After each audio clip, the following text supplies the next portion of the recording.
chin, suenan audios, suena The Washington Post March, la Internacional Socialista Suena- y Pero en ruso, por supuesto. obvio, sí. Me ofende que tenga que hacer esa aclaración. Sí, cierto, en ruso, con, con la bandera de la Unión Soviética detrás. Esto es una afrenta al partido. Me ofendería que usted me tenga que decir como a qué partido, ¿no? El partido con P mayúscula. Polémico, Es polémico polémico, lo que estoy polémico. diciendo, lo sé.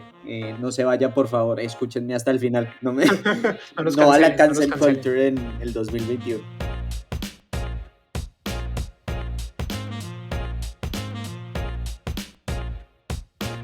Hola y bienvenidas, bienvenidos y bienvenidas a Charlar un Rato, un podcast del proyecto Pensar un Rato en el que junto con Luis Sebastián Rosado trataremos una vez por semana de charlar sobre un tema a partir de hechos de la actualidad política nacional e internacional. Mi nombre es Miguel Hernández Franco y me pueden encontrar en Twitter y en Instagram como @migueletras. También pueden encontrar Pensar un Rato en Twitter como @_Pensar un Rato. ¿Qué más, Luis? ¿Cómo vamos? Bien, gracias. ¿Y usted qué? ¿Cómo va? Bien, bien para no preocuparlo, como decía mi abuelo. Luis, ¿de qué vamos a hablar hoy? Hoy vamos a hablar de un tema que para algunos de nosotros, bueno, el gobierno de Duque nunca deja de sorprender, pero esto sí nos cae como un balde de agua fría, y es el regreso de las fumigaciones con glifosato en Colombia como método de erradicación de cultivos ilícitos. Y primero que todo le quería preguntar, ¿usted qué sabe de este tema? ¿Qué ha escuchado usted del glifosato? Pues vea, así como el totazo, yo sé que el glifosato es un herbicida que se usa para la eliminación de hierbas y arbustos, que fue creado por Monsanto y que ahora es propiedad de Bayer. Y entiendo también que es un herbicida que ha sido bastante polémico, en tanto cada vez hay como más evidencia de sus potenciales efectos nocivos sobre la salud y sobre el medio ambiente. Sí, efectivamente el glifosato es un herbicida que siguió algo que parece ser como el ciclo de muchas cosas que utilizábamos en el siglo XX y que después nos dimos cuenta que no eran tan bacanas como lo pensábamos y que había muchos riesgos en su utilización. Un ejemplo de eso, aunque en Colombia es muy poco conocido, es el asbesto. No sé si ustedes saben que el asbesto en Colombia es muy utilizado bajo el nombre comercial de una marca, creo que es italiana, que es Eternit. Eso se sigue utilizando. Pues yo he escuchado un montón de noticias internacionales sobre el asbesto, como que dicen que es básicamente como cáncer en polvo. El asbesto es cáncer en polvo, o sea, y el asbesto es buenísimo en el sentido en el que es súper eficaz como aislante térmico. Ajá. Entonces, por eso fue súper popular en un momento dado, pero después nos dimos cuenta que era una gonorrea para la salud y que el polvo del asbesto efectivamente es ultra cancerígeno. Y efectivamente en Colombia el Eternit, creo que el tema no es que el Eternit en sí sea de asbesto, pero que las partes internas de las tejas y del producto que ellos comercializan sí tiene algunos filamentos o alguna composición de asbesto. Y eso es, digamos que para no descarrilar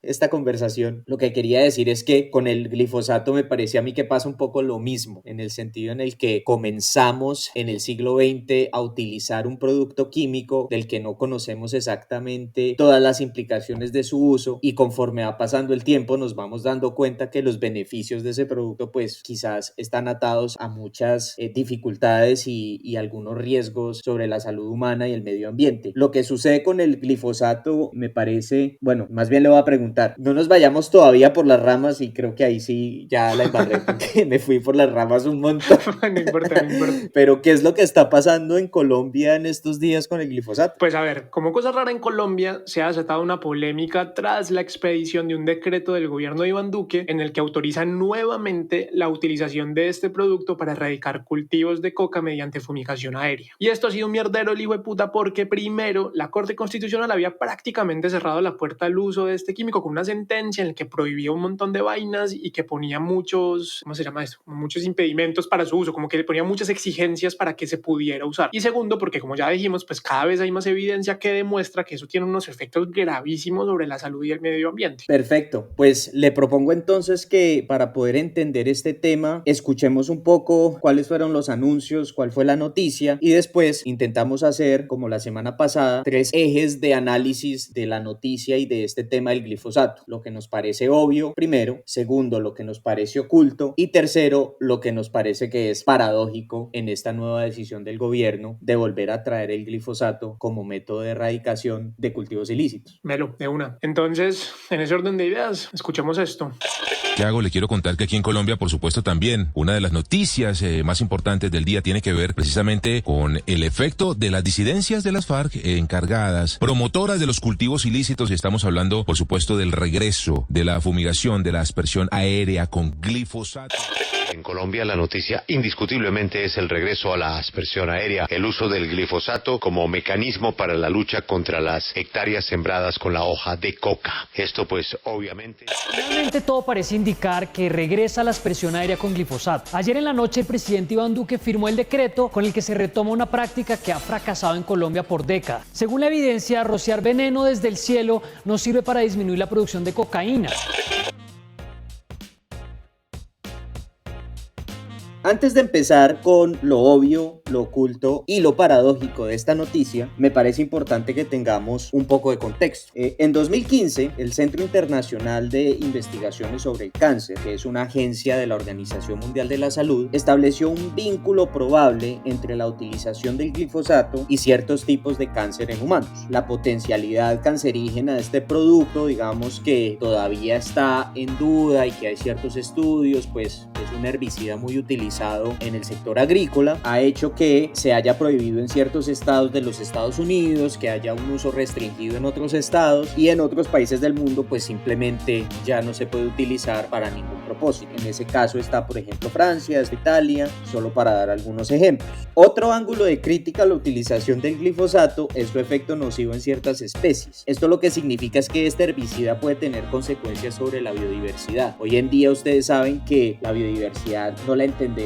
como antes, simplemente como el tigre que guardamos de manera espeluznante en un zoológico, o el tigrillo, o el papagayo, o la guacamaya, sino que la biodiversidad es un conjunto complejo de relaciones que existen entre las especies vivas y el territorio donde esas especies viven. Y la biodiversidad además también tiene unas implicaciones importantes en cómo esos ecosistemas funcionan e incluso tienen un efecto sobre el clima y sobre el comportamiento de las tendencias climáticas del mundo. O sea, un impacto sobre la biodiversidad puede tener como consecuencia un impacto sobre las condiciones atmosféricas del planeta, y entonces pues todo esto no lo conocemos tanto en detalle como nos gustaría, pero sabemos que hay unas relaciones importantes. Si volvemos al glifosato, ¿qué es lo que sucede? Pues que sabemos que el glifosato tiene unos efectos nocivos sobre ciertas especies, y en la medida en que no sepamos cómo esas especies van a ser afectadas por el glifosato, pues entonces van a haber unas afectaciones potenciales y daños al medio ambiente que pueden ir más allá de simplemente de una afectación de una especie animal en específico, sino también de todos los ciclos que existen en la naturaleza, y pues con eso obviamente hay una serie de consecuencias nuevamente que pueden ser catastróficas. Entonces, lo que tenemos hoy en día es una duda razonable en el campo científico que nos dice que existen unos riesgos importantes para el medio ambiente y la salud humana. Esto, digamos que la Corte Constitucional en la sentencia lo tradujo en un principio que se llama el principio de precaución. El principio de precaución la Corte no se lo inventó en 2017. La Corte lo único que hizo fue tomar un principio que ya existe en el derecho internacional del medio ambiente y que simplemente señala que la incertidumbre científica sobre la existencia de un riesgo no puede ser una justificación para la adopción de medidas potencialmente perjudiciales para el medio ambiente. Este principio ha sido muy importante y ha tenido muchas aplicaciones en otros campos. Ahora, si volvemos al tema del glifosato, en Colombia ustedes saben que la aspersión de cultivos de amapola y coca se remonta un poco a principios de los años 90. Sin embargo, fue solamente en los años 2000 cuando la identificación de cultivos mediante imágenes satelitales se hizo posible y se hizo, digamos, medianamente accesible, que la fumigación de cultivos ilícitos comienza de manera más sistemática. En esa época, y creo que esto nunca cambió mucho, las actividades de aspersión afectaban principalmente a los departamentos de Nariño y Putumayo, que eran los productores mayoristas de coca. Una de las cosas que vamos a discutir hoy es que en la medida en que esos departamentos se vieron afectados por estos programas de fumigación, pues la coca no fue que desapareció, sino que simplemente se fue trasladando a otros departamentos del país. La historia de la fumigación de cultivos en Colombia no es sencilla y pues yo no tengo todo el tiempo del mundo para explicárselas en este podcast de 50 minutos, pero hay que recordar que en el año 2008 Ecuador demandó a Colombia ante la Corte Internacional de Justicia reclamando daños ambientales transfronterizos causados por las actividades de fumigación, y de hecho Colombia reconoció en un acuerdo amigable que hizo que ese caso no llegara a una sentencia de la Corte, como si fue el caso con Nicaragua en los asuntos limítrofes en el archipiélago de San Andrés. En este caso hubo un acuerdo amigable con el Ecuador y efectivamente Colombia reconoció en ese caso que había daños ambientales y afectaciones a la salud de la población. Pues ese era el principio bajo el cual el Ecuador estaba atacando a Colombia bajo el derecho internacional. Los datos colombianos, Miguel, como usted lo sabe, pasa como con el uribismo y pasa como con la energía, pues no se crean ni se destruyen, sino que simplemente se transforman. Llegó el acuerdo de paz y llegó el Estado y las FARC a acordar otro tipo de medidas a las cuales se les darían un poco más de prioridad. ¿Y por qué se le darían más prioridad? Pues porque tenían, digamos, eran más acordes esas otras medidas con el tipo de país que estábamos tratando de imaginarnos en ese acuerdo de paz. La sustitución de cultivos y la erradicación manual eran métodos que estaban privilegiados por el acuerdo de paz y efectivamente, si no me acuerdo mal, tiene un nombre un poco gracioso y esto suena un poco adolescente, pero creo que es el PENIS, el nombre del programa de sustitución de cultivos en el marco del acuerdo de paz. Digamos que en el gobierno de Santos fue el PENIS al que se le dio una prioridad sobre este tipo de otros métodos. Y digamos, para terminar con esta breve introducción, está también el antecedente de la sentencia T236 del 2017 que Miguel mencionó, en la que este tribunal, aplicando el principio de precaución y otros principios jurídicos del ordenamiento colombiano, la Corte le impone unos requisitos al gobierno para reanudar este tipo de fumigaciones, y estos requisitos obviamente representan unas cargas importantes, sobre todo en lo que tiene que ver con la demostración de que el método de fumigación de cultivos con glifosato no representa riesgos importantes para la salud humana. Otro tema que es importante tener en cuenta en este aspecto, y a los que quieren revisar la sentencia de la Corte, aunque obviamente es un ladrillo, algo que ustedes van a ver que es muy importante en el razonamiento de la Corte es que el gobierno tiene la obligación de involucrar a las comunidades que se ven directamente afectadas por estas actividades antes de realizar las fumigaciones. Con esto en mente, ¿qué es entonces, primero, lo obvio, segundo, lo oculto y tercero, lo paradójico de la fumigación de cultivos en Colombia?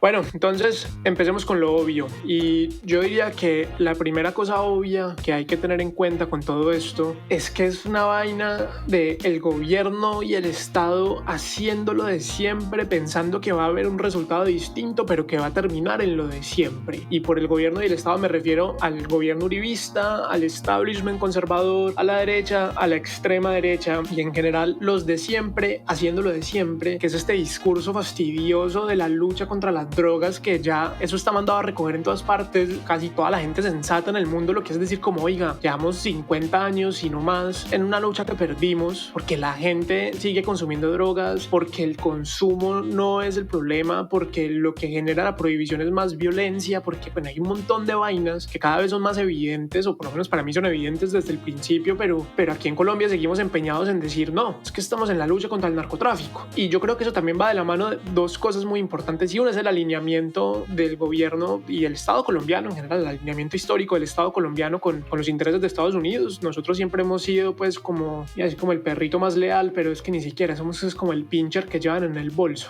Esa falta de dignidad y ese nivel de arrastramiento pues no suele ser tan común. Entonces eso por un lado, pues como este nivel de lamezuelismo que nos caracteriza con respecto a Estados Unidos. Y por el otro está el tema que yo siempre he pensado, que esta idea de que el narcotráfico es el origen de todos los males en Colombia y de la violencia y de la guerra, no es otra cosa que un reduccionismo terrible y mezquino de la complejidad de la guerra en Colombia, y que al final no hace más que revelar una mediocridad profunda del Estado y una desconexión y bueno, bueno, digamos que es lo de siempre, pero entonces es... Ahí hay algo muy interesante de lo que usted menciona. Yo creo que uno siempre tiene que sospechar cuando alguien le dice a uno que algo es malo enteramente. Cuando algo es malo al 100%, o sea, la gente que es categórica con sus juicios morales o con sus juicios políticos, en verdad lo que está haciendo es siendo simplista, porque la condena absoluta a las drogas lo que me permite a mí es evitarme tener que reflexionar sobre toda la complejidad social, política, económica que hay detrás de este tema. Si yo simplemente digo, bueno, todo lo que tenga que ver con las drogas es malo, pues entonces yo me quito encima el problema de tener que ser un ser reflexivo y pensante y sintiente, pero bueno, hay mucha gente en el uribismo que la reflexividad no es lo suyo y obviamente pues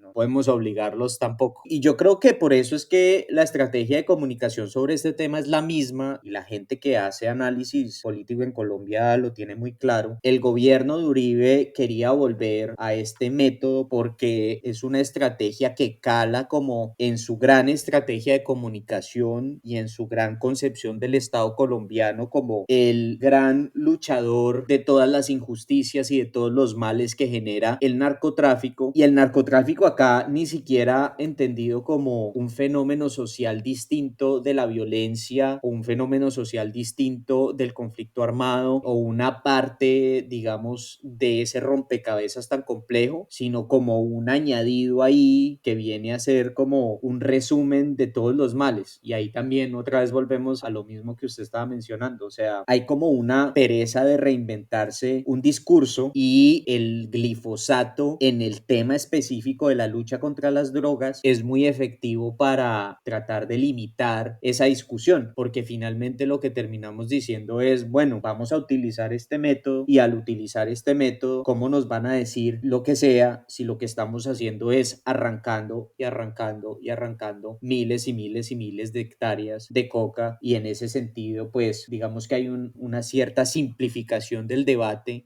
bajo la cual o sobre la cual, no sé cuál es la preposición que debo usar ahí, es una simplificación del debate en la que se repliegan los uribistas. Digamos que en va a ser la preposición que funcionaba ahí. Y entonces lo que tenemos ahí es simplemente esta idea de nos van a salvar de la maldad de una planta, que es una idea como muy pueril también me parece a mí, nos van a salvar de esta planta que está consumiendo los campos y que está acabando con nuestra sociedad sin dejarnos como una puerta abierta para mirarnos al espejo como sociedad y ver qué es lo que en verdad hay detrás y que quizás nos invita a discutir más sobre lo oculto o lo paradójico de medidas de este tipo. No sé usted qué opina. Estoy prácticamente de acuerdo con todo eso. Yo me mantengo en que a mí me parece que no es una mera simplificación y una mera falta de originalidad y ganas de reinventarse el discurso. Y particularmente en este caso yo sí no creo que sea eso, porque yo también creo que el narcotráfico le resuelve muchos problemas al uribismo cuando se ve enfrentado a preguntas malucas. Y cuando le preguntan, oiga, ¿cuáles son las causas estructurales de la guerra? No vamos a decir que es la tenencia de tierras, ni las tierras despojadas a sangre y fuego por los amigos de José Félix Laforí y María Fernanda Cabal y otra cantidad de malparidos que conforman el Centro Democrático. No vamos a responder eso. Eso es el narcotráfico. Es que como hay hectáreas de coca... A nuestros amigos que nos escuchan en el Centro Democrático, un saludo. Saludo especial. No todos en el Centro Democrático son los malparidos.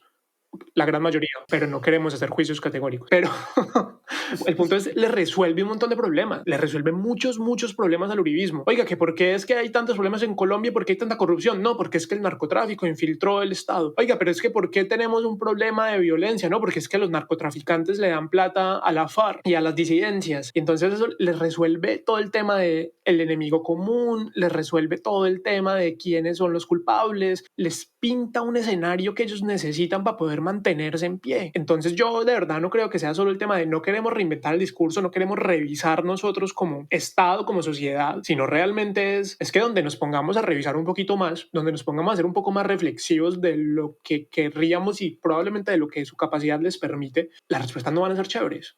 Sí, la respuesta va a ser, oiga, pero es que ¿cómo le parece que hay una cantidad de gente que se puso a despojar tierras? ¿Cómo le parece que es que tenemos unas clases políticas que todo el tiempo están quitándole opciones a los campesinos, que no hay una apuesta por el agro, que hay un montón de vainas ahí que no están funcionando, que si uno mira más detenidamente sí es problemático? Pero cuando digo, no, es que el problema es el narcotráfico, pues volvemos glifosato, que llueva veneno, básicamente. Y ya para pasar a lo oculto, que es donde está lo interesante de la discusión, yo quisiera ver es cómo el tema del glifosato está pasando un poco medio de agache por cuenta de otra infamia, que es la reforma tributaria. Y yo creo que esto nos lleva a lo oculto precisamente porque habla de una táctica con la que la clase política colombiana, y ahí sí hay que decir que no es solamente el uribismo, sino que esto es un poco una tradición un poco más establecida, es la manera en que la clase... Un saludo a los adeptos de la clase política colombiana que nos escuchan. No creo que nos escuchen mucho, pero bueno, sí, saludo a los que se sientan ahí aludidos. Pero es la manera con que la clase política colombiana regula la sociedad que gobierna, o sea, nosotros, que es como si nos paralizara de indignación. Hay tantas cosas infames, hay tantas cosas, hay tanto descaro, es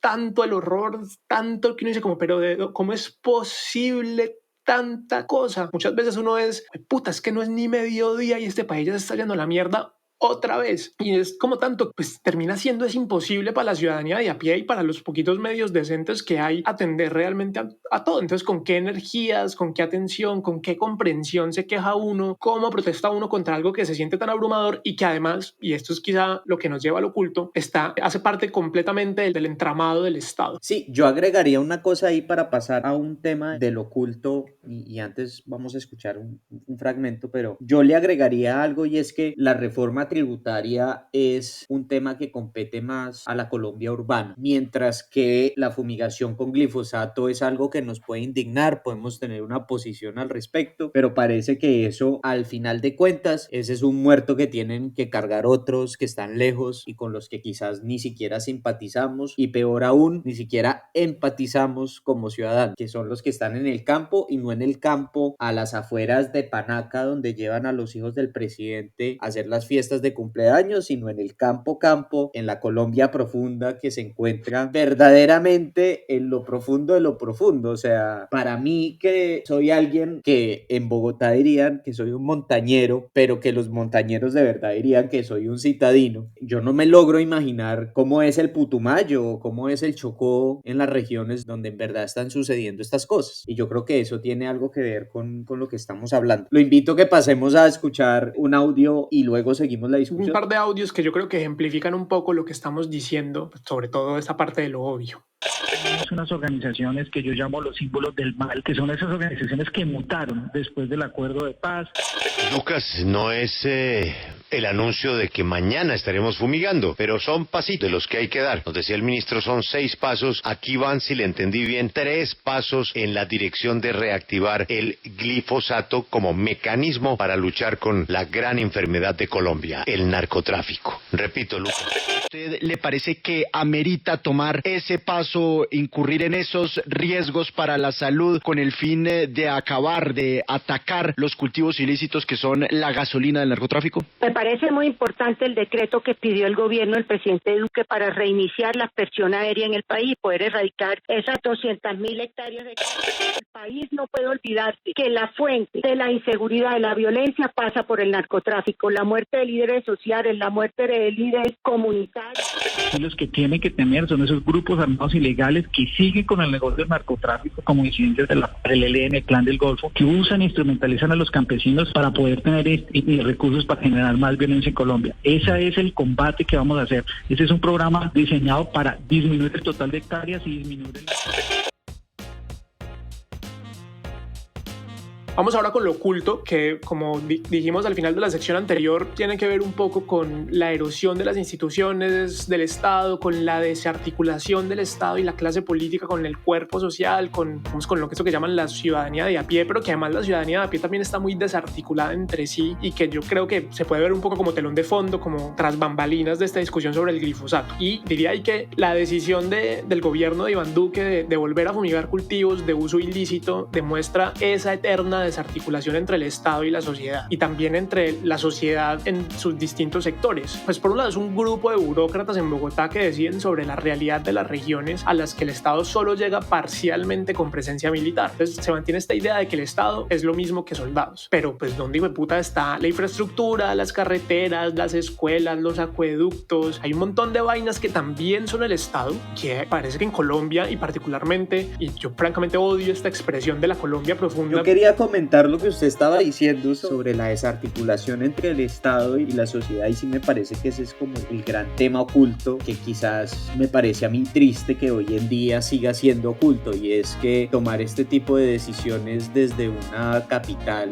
desde una ciudad, es muy fácil sin saber exactamente cuáles son las implicaciones para el medio ambiente, para los cultivos lícitos, para las especies y para las comunidades que viven en las regiones. Eso parece ser algo que pasa a un segundo plano, o que simplemente no lo quieren vender como si los campesinos fueran una especie de criminales o como si los campesinos fueran ciudadanos de segunda clase. Digamos, en el fondo de esta discusión hay claramente una necesidad latente de que el Estado se reconciba como algo distinto a simplemente el Estado militar, pero eso es algo que como sociedad tenemos que hacer, y pues es muy difícil porque Colombia lleva muchos años en conflicto armado y para muchos colombianos el Estado es el ejército, y pues salir de ahí todavía nos va a costar mucho tiempo, pero precisamente por eso es que tenemos que dar estos debates para poder salir de ahí. Oye, eso que usted dice de criminalización de los campesinos, yo creo que eso es una cosa muy sistémica en Colombia, el tema de criminalizar la diferencia. Entonces, en este caso se criminaliza a los campesinos, y yo esta semana estaba escuchando una entrevista nauseabunda en la que Néstor Morales habla con un representante de una asociación cocalera, con un campesino, que le explica básicamente, es como, hermano, pues es que nosotros cultivamos coca porque es que ningún otro cultivo da, no hay carreteras para sacar lo que sea que vayamos a cultivar, mientras que el narcotraficante o la persona que nos va a comprar pues el bulto de hoja de coca viene hasta nuestra casa y nos paga plata en efectivo por las arrobas de coca que cultivemos. ¿Qué otra cosa vamos a hacer? Es que nosotros no tenemos carreteras, no tenemos escuelas, no tenemos acueductos, no tenemos nada, no tenemos subsidios para el agro, no tenemos máquinas, no tenemos nada con qué trabajar, y la única opción que tenemos para sobrevivir, porque nosotros igual tenemos que comer, tenemos hijos que mantener, tenemos, o sea, somos ahí sí seres sintientes y sujetos de derecho, teóricamente al menos, es cultivar coca. Sí. Y entonces usted,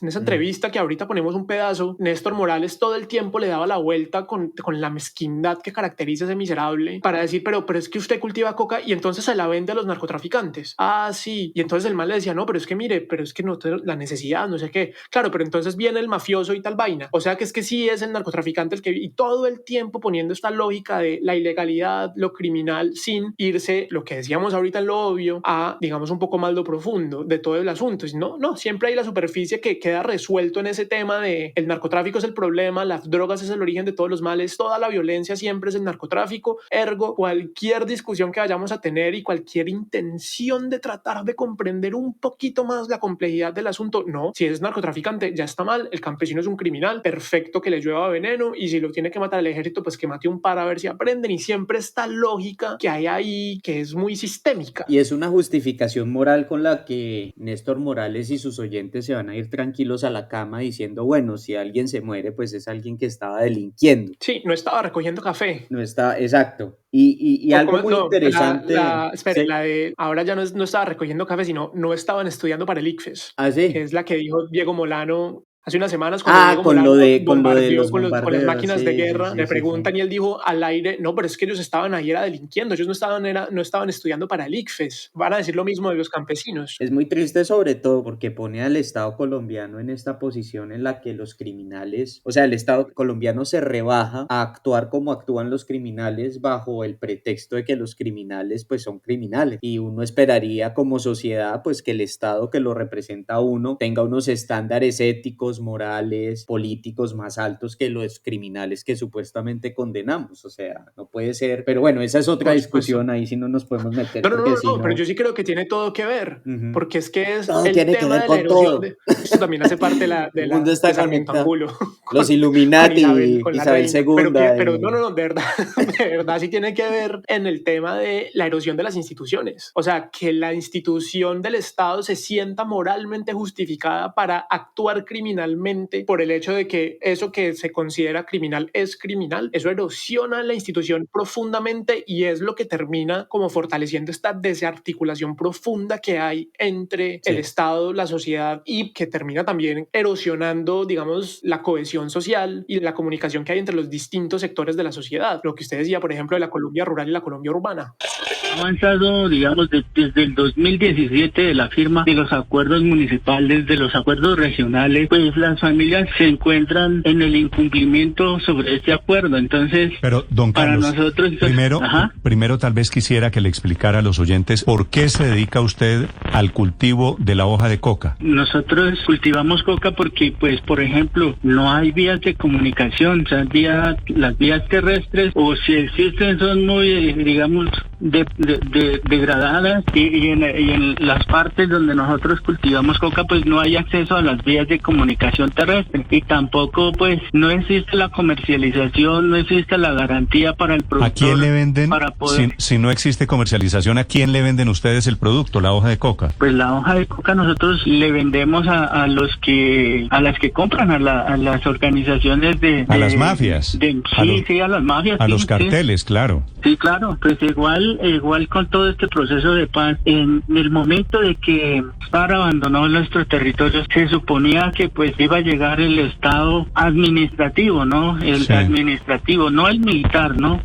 Pero pues ustedes saben que pues cabe destacar esto, pues que primero llegaron otros grupos que se han apoderado del territorio y que pues... ¿Usted le vende, por ejemplo, a un cartel de México que va a comprarle su coca? Mire, nosotros... Sí, hay muchos temas ahí. Quizás habría una cosa que yo rescato mucho de lo que usted está diciendo, y de hecho recomiendo a todos los lectores, si no se han leído, hay un ensayo por allá escrito en los 90, creo que es lo único que yo considero verdaderamente rescatable de lo que escribió Milton Friedman sobre la legalización de las drogas. Yo creo que aquí el análisis económico de las circunstancias es muy interesante. Si volvemos a este tema de Néstor Morales y los campesinos que le dicen, pero es que esto es lo único que da. La droga y el mercado de la droga en general obedece a una demanda inelástica. Eso significa que la demanda va a estar ahí independientemente de cuánta oferta haya en el mercado. Entre más difícil usted haga que la oferta llegue a la demanda, lo único que usted está haciendo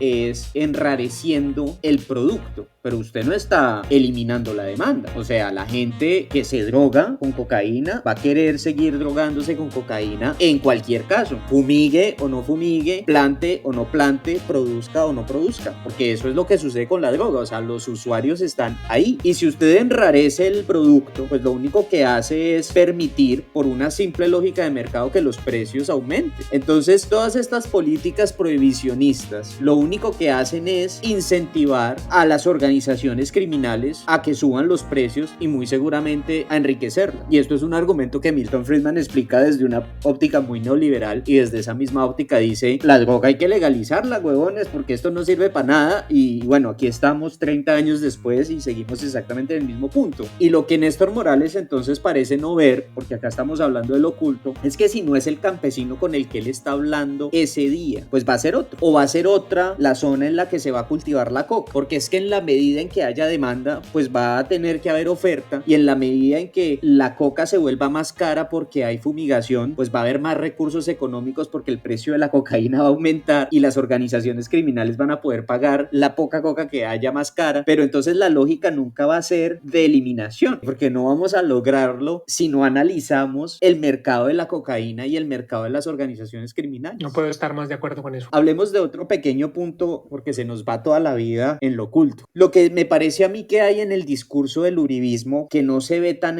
obviamente, es una falacia de falso dilema, y es la falacia de falso dilema entre fumigar y erradicar manualmente de manera forzosa, porque el discurso también, cuando no es criminalizar, es que la fumigación con glifosato permite evitar la muerte de aquellos que están involucrados en la erradicación manual. Ese es un falso dilema, porque eso solamente es verdad si usted hace erradicación manual forzosa con el ejército y en contra, digamos, sin concertarlo con las comunidades, y lo que usted trata de hacer es que de la noche a la mañana la coca desaparezca, y pues obviamente así pues no se puede. O sea, obviamente así va a ser muy difícil, precisamente porque existe una estructura criminal y existe una división internacional del trabajo en relación con la producción de la cocaína que usted no va a poder desmontar de la noche a la mañana. Entonces, decirle a los colombianos es que aquí lo que estamos haciendo es salvar vidas es un poco mentiroso, porque hay un falso dilema. O sea, no se trata de que porque fumiguemos, va a haber menos soldados muertos. O sea, esas no son las únicas alternativas que existen para combatir la erradicación de cultivos ilícitos, más allá de lo que pensemos sobre la legalización. Y volveré sobre este tema más adelante en lo paradójico, pero quería dejar eso dicho. No sé si usted quiere que comentemos uno o dos puntos más aquí. Sí,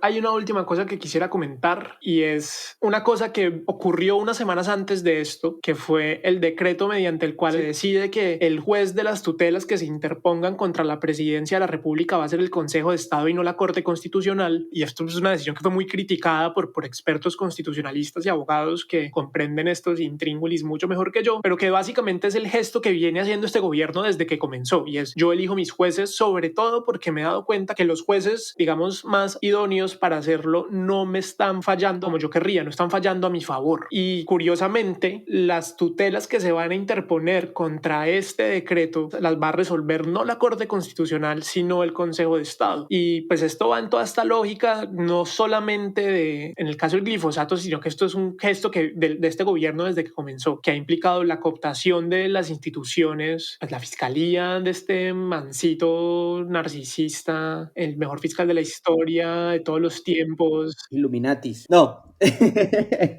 Sí, yo estoy de acuerdo con usted, pero ahí yo le agregaría un componente, digamos, yo entiendo ese análisis, pero yo le agregaría otra capa a ese análisis, que es una lógica que ya Álvaro Uribe tenía muy bien afinada cuando estaba en su gobierno, ya por allá hace como 15 años, y es la lógica del desgaste de la institución. Es decir, yo sé que en el fondo o al final yo puedo perder, o sea, yo sé que muy seguramente el decreto que asigna estas tutelas al Consejo de Estado es inconstitucional por cómo está planteado el artículo 86 de la Constitución, o yo sé que muy seguramente lo que decía el Consejo de Estado va a ser revocado por la Corte Constitucional al final, porque la Corte va a poder revisar estas tutelas con su autoridad de tribunal de revisión de todas las tutelas que se interponen en Colombia, y va a poder, digamos, seguir con la misma línea de jurisprudencia que tiene y que ha limitado el uso del glifosato. Yo todo eso lo sé, pero yo logro desgastar las instituciones yendo en contra de lo que sé que va a suceder, y mientras suceda, de todas formas puedo hacer lo que se me dé la gana. Entonces hay un desgaste que se produce en tener que tumbar las decisiones que ya sabemos que son inconstitucionales, ilegítimas, contrarias incluso al sentido común, y hay un desgaste, digamos, social en ese sentido, y hay un desgaste del sistema judicial que tiene que intervenir de manera agresiva, que tiene que intervenir de manera contenciosa para poder corregir los errores del gobierno, que no son errores quizás ahí sí involuntarios. Y eso... Pregunta, ¿qué significa intervenir de manera contenciosa? O sea, que toca ir y demandar la constitucionalidad del decreto, ir y demandar, poner las tutelas para tumbar lo que el gobierno está haciendo. Hay un lapso entre el momento en el que se decide, no, gobierno, usted está haciendo todo mal, y el momento en el que las medidas, entre el momento en que las medidas son efectivas y entre el momento en que las cortes dicen, no, gobierno, usted todo lo está haciendo mal. Y es esa ventana la que el uribismo está aprovechando. Ok, no tenía ni idea. Peor aún. Y eso además genera un desgaste tremendo de las instituciones, porque las instituciones sí están hechas para corregirse unas a otras cuando se sobrepasan límites, pero a mí me parece que hay un desgaste cuando lo que se está intentando es ir en contra de la institucionalidad misma, que es, por ejemplo, lo que usted menciona de limitar la jurisdicción o la competencia del Consejo de Estado. Pues entonces ahí hay un desgaste, porque lo que motiva esa medida es ilegítimo, es anticonstitucional de base, y eso desgasta la estructura del Estado para poder corregir ese error. Y pues eso creo yo que es una perfecta transición para nuestro tema de lo paradójico, que es finalmente que este desgaste institucional termina generando en la misma estructura del Estado dinámicas de violencia, que es lo que se conoce como violencia estructural, y que lo que hacen es perpetuar el conflicto. Y eso es precisamente de lo que vamos a hablar en lo paradójico. Una pregunta, profesor. ¿Es constitucional que el presidente de la República señale quién es su juez? Definitivamente no. Este decreto claramente es un decreto inconstitucional, muestra el irrespeto sistemático por las formas jurídicas que ha tenido este gobierno. Es claro, Julio, que al presidente de la República no le ha ido bien ante los jueces constitucionales, ha violado derechos fundamentales en casos como los de erradicación de cultivos ilícitos, derecho a la protesta, el caso de los canosos. Pues aquí me podría quedar pasar buena parte de la mañana señalando casos en donde los jueces han señalado que el gobierno en cabeza de la presidencia de Iván Duque ha desconocido derechos fundamentales, y sin duda lo que está haciendo el gobierno con este decreto es escogiendo su propio juez, como usted bien lo pregunta, y dictando decretos en su propio beneficio. Bueno, entonces lo paradójico, y yo quisiera comenzar lo paradójico con una vaina que a mí me parece ante todo y sobre todo fundamentalmente triste, y es cómo todo este asunto que hemos comentado, el glifosato, cómo toda esta reducción del conflicto al narcotráfico, cómo toda esta idea de que el glifosato es una solución milagrosa a un problema falsamente total como se supone que es el narcotráfico, cómo el desgaste de las instituciones, cómo la desarticulación del Estado con la sociedad se presentan, o digamos, el partido de gobierno y Iván Duque y Álvaro Uribe, su esbirro principal que es Iván Duque, y el resto de sus secuaces y cómplices, lo que terminan de hacer es, o lo que hacen más bien es presentarnos todo esto como si fuera una solución, pero en realidad lo que hacen es perpetuar las condiciones estructurales de la guerra. Yo me atrevo a decir incluso las guerras, porque yo no creo que en Colombia haya una sola, sino que hay un montón de pequeñas guerras simultáneas con sus propias dinámicas. Y pues esto para mí es devastador, pues porque finalmente la guerra es devastadora, y la guerra ha sido devastadora en Colombia, y ha sido devastadora no solamente, digamos, por sus consecuencias materiales de muertos y víctimas y desaparecidos, violadas, masacrados y todas las cosas horrorosas que pasan, sino por cómo nos hemos hecho indolentes ante ella. Y creo que eso va profundamente atado, insisto, al tema del desgaste institucional, de la erosión institucional, de esta distancia que hay entre las decisiones que se toman en Bogotá y cómo se viven las realidades en las distintas regiones donde estas decisiones se viven. Y finalmente todo este discurso de acabar con el narcotráfico es lo mismo que acabar con la violencia y con la guerra, lo que termina haciendo es perpetuando las condiciones estructurales de la guerra en Colombia. Y el Estado, y particularmente el Estado cuando está en manos de gobiernos de extrema derecha, como es el caso ahora, se convierte en el principal promotor de lo que se supone que se está combatiendo, que eso es para mí la gran paradoja de todo esto. La decisión del gobierno de fumigar, diciendo que están acabando con, como dijo María del Rosario Guerra, la gasolina del narcotráfico, que se supone que es la causa de todos los males en Colombia, no es más que la confirmación para mí de la apuesta del gobierno de Álvaro Uribe, Iván Duque y el resto de lunáticos por perpetuar la guerra en Colombia. Y a eso además hay que sumarle pues no solo las consecuencias humanas, sino las consecuencias ecosistémicas, el daño a la naturaleza, porque entonces en el decreto sale ¿cómo se llama este dientón? Diego Molano a decir que ahora el decreto que está sacando el gobierno lo que busca es proteger las zonas de conservación natural, de reserva forestal. Entonces esto termina teniendo una vez más un efecto paradójico, y es que mientras el gobierno dice no, es que estamos protegiendo las zonas de reserva forestal, las zonas de reserva natural, pues eso es lo que termina generando es algo muy obvio, y es si a usted le llueve veneno en el campito, en el par de hectáreas en las que usted cultiva coca, con las que le da de comer a sus hijos y a su esposa y a su familia en general, con las que vive, y se le caga el cultivo, pues usted qué hace, usted va y se mueve, corta un poquito más de monte, corta el bosque, corta la selva porque necesita comer. Y entonces esta vuelta que se llama la frontera agrícola, la frontera agrícola creo que es que se llama, esta frontera agrícola se va desplazando. Y entonces el gobierno, diciendo que está protegiendo las zonas de reserva, lo que está haciendo es creando las condiciones para que haya más deforestación, para que haya más destrucción del medio ambiente, porque no está atendiendo las causas reales del problema. Y entonces al final toda la decisión de fumigar no hace más que agravar las condiciones que crean el problema que dicen combatir. Es como un sistema que se retroalimenta perversamente, que por desgracia yo creo que es en lo que se ha terminado convirtiendo Colombia desde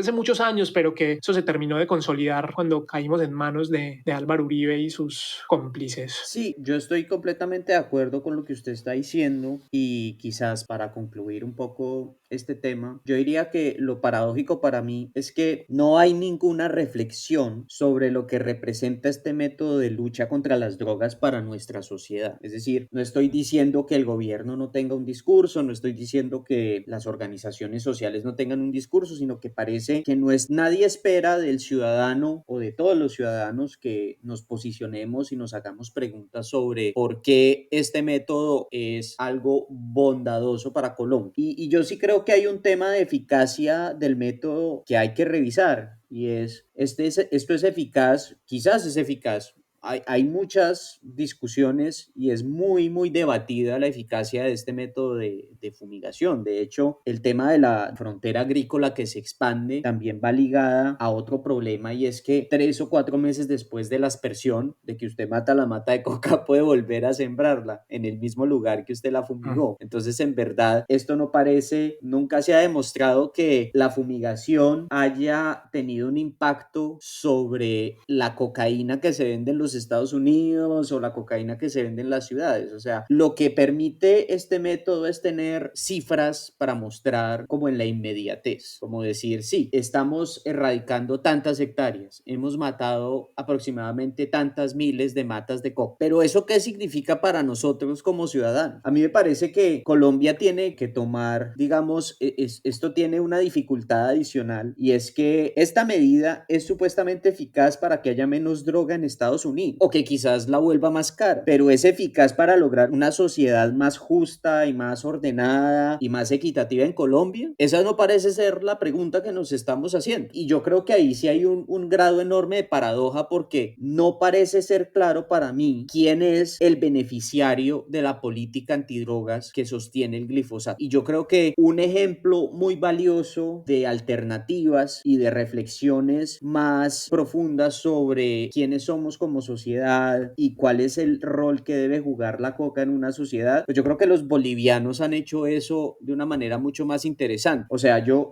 sería partidario de una legalización, pero incluso si la legalización es algo que no podemos todavía discutir, yo sí creo que hay algo ahí que debemos revisar en lo que hizo Bolivia, por lo menos cuando Evo Morales era presidente, y es que en Bolivia no solamente se trabajó con las comunidades desde sus territorios, sino que fue precisamente todos los acuerdos que se lograron con esas comunidades las que permitieron que los consumos de coca, que las plantaciones de coca fueran controladas y que fueran destinadas esencialmente a los usos tradicionales de la planta. Eso obviamente implica que usted mire el problema de frente. Si usted simplemente dice toda coca es la mata que mata, pues obviamente nunca va a poder hacer este tipo de sutiles análisis, porque pues simplemente va a decir, bueno, pues esto es así, toda mata de coca hay que eliminarla, y pues quizás no, quizás hay otras maneras de abordar el problema, y quizás esas otras maneras son desde el territorio, y quizás esas otras maneras impliquen que Colombia se comprometa con cambiar la agenda, el discurso internacional sobre la lucha contra las drogas, y de decir, hombre, yo no puedo seguir poniendo muertos, poniendo mi territorio en peligro, poniendo mi biodiversidad en peligro, porque existe una guerra fallida contra el narcotráfico en el sistema internacional. Pero estas son discusiones obviamente a las que no vamos a llegar inmediatamente, y a las que solamente podremos llegar mediado esa pregunta que tenemos que hacernos todos como ciudadanos, y es cómo nos posicionamos frente a la guerra contra las drogas, y es cómo eso nos beneficia como sociedad. Y yo lo que veo es que este método ya le hemos dado la oportunidad de que funcione durante por lo menos 20 años, y en esos 20 años, usted ya mismo lo dijo, ha sido paradójico, es decir, este método lo que hace es alimentarse a sí mismo, y en ese sentido pues es muy eficaz para los que defienden el discurso de la guerra. Aquí lo que hay es, de fondo, es una discusión muy profunda como sociedad, que quizás Colombia no puede dar sola, porque finalmente hay una división internacional del trabajo que está detrás y que condiciona la dinámica, la estructura de la violencia y la estructura de cómo funciona el negocio de las drogas. Pero quizás deberíamos comenzar como sociedad a hacernos preguntas, porque por ahí después Colombia va a poder decir en el plano internacional, y creo que Santos lo había comenzado a hacer de alguna forma, yo no quiero seguir poniendo muertos, yo no quiero seguir poniendo en riesgo mi biodiversidad, y en cambio quiero que tratemos esto de otra manera, sea de manera coordinada, o yo unilateralmente tomaré ciertas decisiones, y eso claramente nos lleva a lo que sería todo un episodio, que son las relaciones en el tema de la lucha contra las drogas entre Estados Unidos y Colombia, y creo que ahí sí no terminamos hoy. Sí,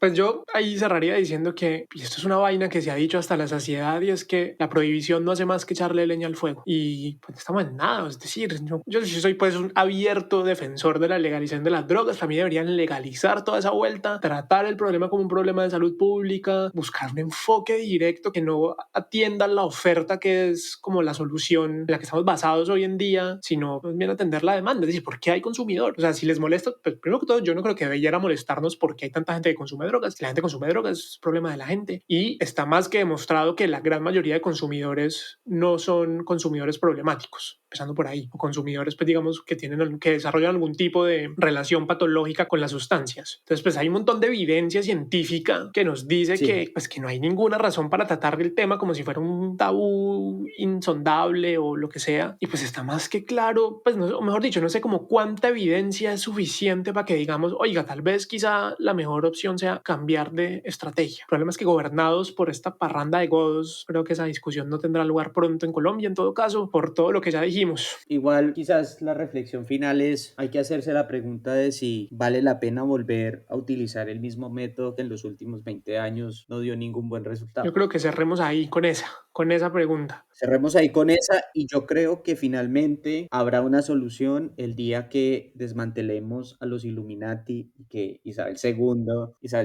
deje su negocio con Sarmiento como Angulo principal. No, mentiras, no voy aquí a calumniar a la jefe de Estado del Reino Unido, pero bueno, un saludo a la reina Isabel si nos escucha algún día. Le está quedando poquito tiempo para escucharnos, pero... Entonces, creo que eso cubre más o menos todo lo que queríamos hablar. Seguramente se nos quedan un montón de vainas por fuera, pero pues bueno, inevitable.